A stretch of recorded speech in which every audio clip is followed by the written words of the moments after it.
I think any trend that implies fruit is sugar has got to go in my book. That's one.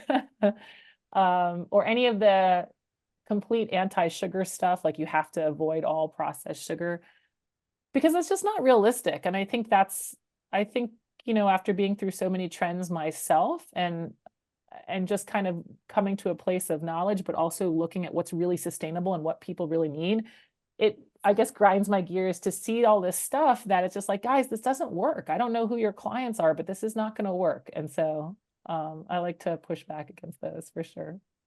So I've seen the posts because I love your Instagram because there's just a bunch of knowledge and Oh, it's cool. Thank simple.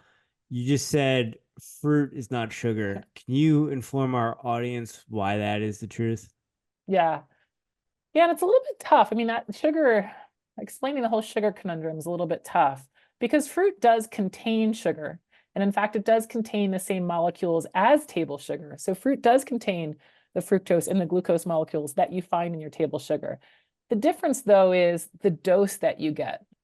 So when we eat fruit, we actually primarily eat water. It's 70 to 9 over 90%, depending on which fruit we're looking at, water that you're eating by weight. And so when you're eating a lot of fruit, you're actually eating a lot of water. And then, yes, you get some sugar in there, but then you also get some fiber and you also get some vitamins and minerals.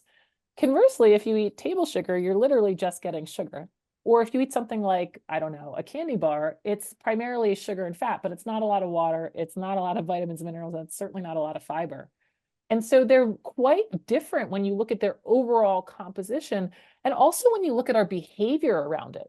Like, how much fruit are you going to eat? Even if it's a plate of fruit, you will not eat the same as you would if you was candy bars and candy and all of that stuff. And so ultimately, at the end of the day, the dose ends up being so different. I think I did this comparison because somebody was always in the summer when there's fresh fruit around, people always make the comment, oh my gosh, I'm eating so much fruit or I'm eating too much fruit. So I wanted to do a comparison with fruit, of course. And I think it was, yeah, 4 800-gram challenges of just fruit. So I did a plate of watermelon.